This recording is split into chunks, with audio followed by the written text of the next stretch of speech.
Hello YouTube, it is Wednesday, June 22nd, 6:17 p.m. and my focus is way off. Can you figure it out, iPhone? Come on. Oh, this isn't the iPhone. What am I saying?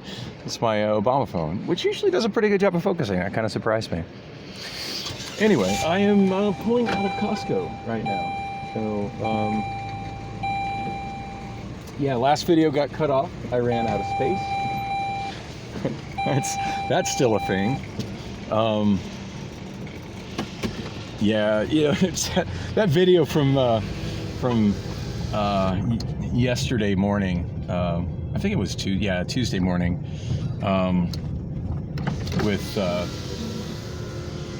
trying to manage my airflow because I have no air conditioning and it's 105 outside. It was. I'm trying to think of the best way to get out of here.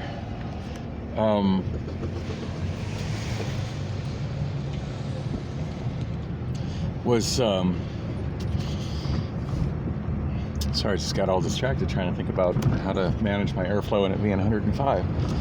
The video I shot yesterday morning, that thing was like almost an hour long, and I had a lot to get off my chest.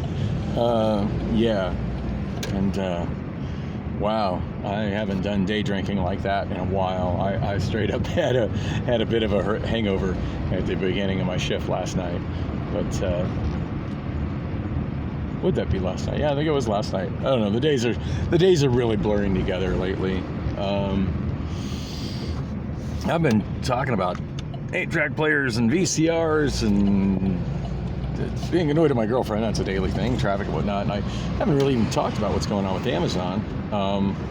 So I did mention the other day about how there was a bunch of talk on Reddit about an article about them exhausting their available pool of workers by next year, and that actually showed up on the newsfeed thing that's on my phone as I was waiting for my pizza at Costco. So that was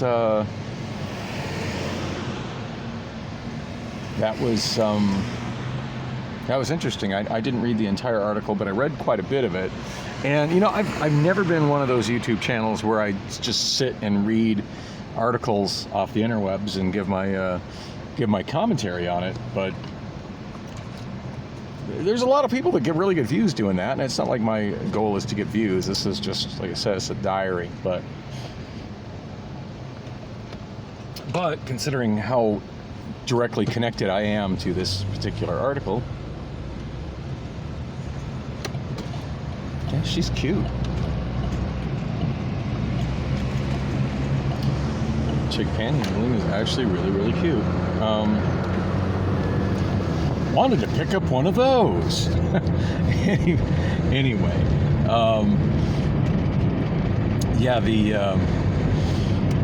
sorry, it's distracting.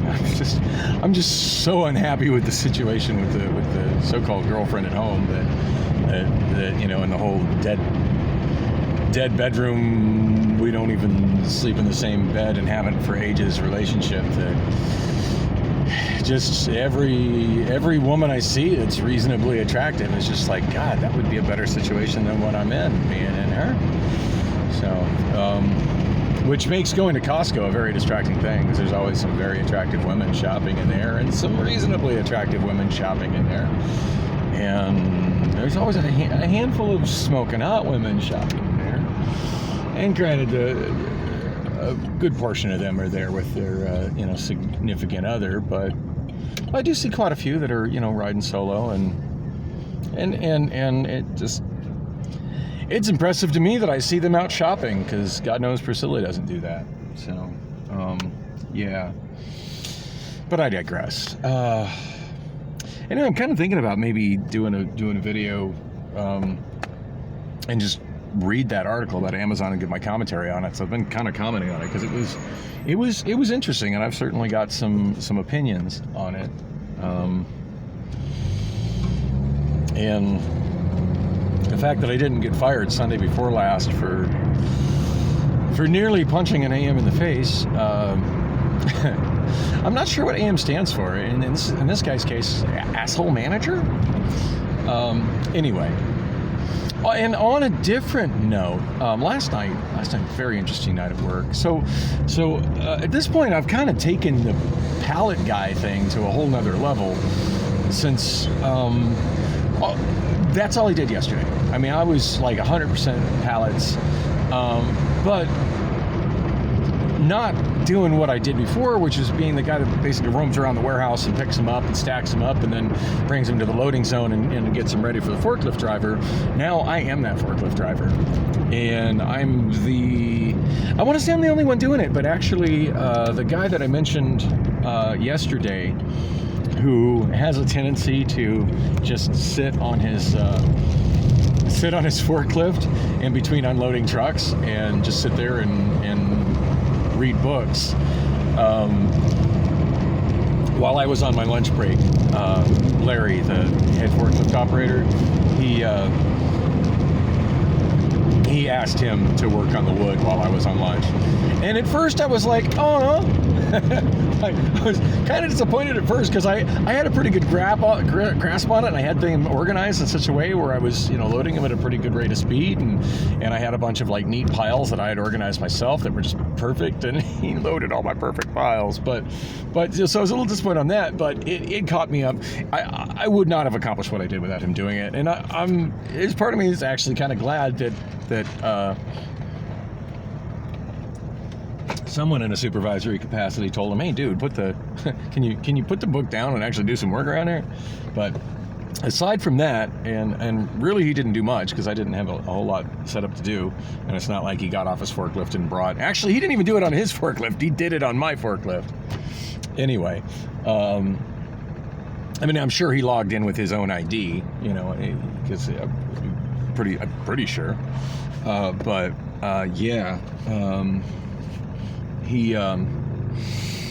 It's not like he got off the forklift and went and brought wood into the zone or operated a pallet jack or anything like that. But yeah, I was kind of surprised when I was walking back from lunch and I saw him coming out of the truck that the wood pallets are going into. And I saw that like my forklift was not parked, because where my forklift was parked, like he couldn't have even done that anyway, because I kind of parked it in front of the entrance to that truck when I went on my lunch break. So that was that kind of threw me for a loop. But it's all good. But yeah, at this point it's kind of weird, like how I'm doing that. They're kind of just letting me manage myself and manage my own time. It was kind of weird. The only one time that where and of all the people, it was actually Africa Novata, was the guy I nearly punched a little over a week and a half ago. He had actually radioed Larry to tell me to stop loading wood into the truck and just grab a pallet jack and move it all into the zone. And the funny thing is, that was actually what I was doing. Like when Larry came to tell me that, I had just parked a forklift, and I'm like, that's interesting, because that's actually what I'm doing right now. So kind of odd, Derek and I to be on the same page. That was odd. And really surprised me. Like I came in there, and he's definitely changed his management approach to me. A fist flying at your face is a tendency to do that.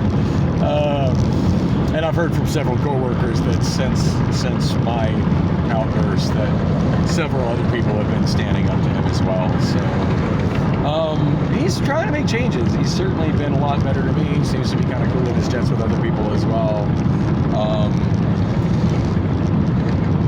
It's kind of odd how much that guy is the topic of discussion around with my coworkers, but it's funny. Like I'll walk on conversation, other stuff going on. There's not even a name mentioned, and I'm like, I'll say his name, and they all just kind of nod. I'm like, God, how do they know? and that's always good for a laugh, But kind of the discussion that was going on, like outside the warehouse, as some people were waiting for the rides, and some of us sometimes we're just standing around, just talking shop and chatting, and just kind of trying to decompress from a busy night. And the last night was very much a busy night. And it seemed unusually chaotic last night, but I had a couple times that where I was all caught up on working on wood, and I came out and I was trying to be helpful, and I was just so overwhelmed by what was going on that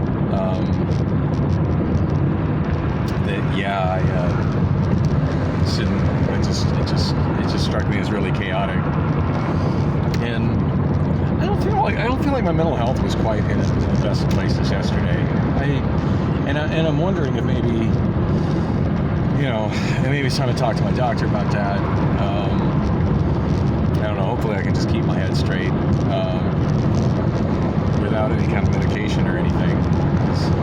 God knows I hate taking medication, but when I've had like scary mood swings and cluttered thoughts, and the voices get to be too much in my head, I have found that Depakote has helped me in the past without being too much and shutting me down. But one of the side effects of Depakote is that it also destroys my liver, and if my levels are off with it, it requires that I have to have my levels tested regularly, which involves needles, which I don't like. If that gets off, it could literally kill me from messing up my liver, and even at best, it does damage to the liver taking Depakote, from what I've read. And I'm already doing enough of that between beer and rum and vodka, so yeah, try not to do that. Anyway, where was I?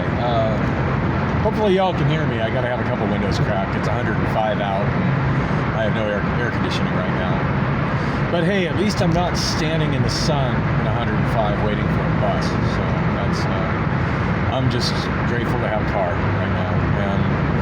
And I think I mentioned, it's gonna get that and bring it to Rob on Friday. I'm crossing my fingers he gets it done Friday night, but if he doesn't get it done until Saturday or even Sunday early afternoon, as long as he has it done in time for me to get to work on Sunday. But even if he doesn't, like, I've got a bus pass, and I know the ritual of taking the bus to Amazon, and I can't imagine him not having it done by the following Thursday. Anyway, always scared every time I take my car in to get worked on, because man, nothing like 9 months without a car to make you realize how car dependent everybody in Phoenix is, and just American society is in general. With the exception of course, places like New York City. But still, so many people drive there too. Of course, mostly those are people that work in New York City and live outside of New York City. But I enjoy my backwards commute. The fact that I live in a neighborhood that's somewhat centrally located, and I drive right past downtown and go to work on the, not quite suburbs. I'm still in the city of Phoenix, but I'm almost to Tolleson. I think Tolleson is the next town that you hit when you're going out of Phoenix on the I-10. The southwest side suburbs, those are the ones I'm not as familiar with, as far as I know the names of them all, but as far as what the actual boundaries and stuff are, as familiar as I am with the city, like I know where they are, but I couldn't tell you the exact boundary between Tolleson and Goodyear and Litchfield Park and Avondale and Buckeye. And I think there's one down there called Cashion, but I'm not sure if it's actually incorporated as a city or if it's just a patch of unincorporated Maricopa County that just gets referred to as Cashion. I know that's what Levine is. Like, there is no actual city. Wow, look at that guy driving like an asshole. Unsignaled lane change, weaving in and out of traffic. Got this guy in a little shit box with his hazards on. I don't know what that's about. Oh, it looks like he's following that other vehicle. Anyway, well, 6:31, I'm going to get to work pretty early, which is a good thing. I did mention yesterday, one thing I really missed is that, versus when I was taking a bus to work, is I really grew to cherish that 20 minutes that I'd spend in the break room before I go to work. And generally it doesn't, I'm just kind of a procrastinator getting in. Plus I don't like being stuck in traffic. But this is not bad right now. Because I did have pretty bad traffic going to work yesterday. So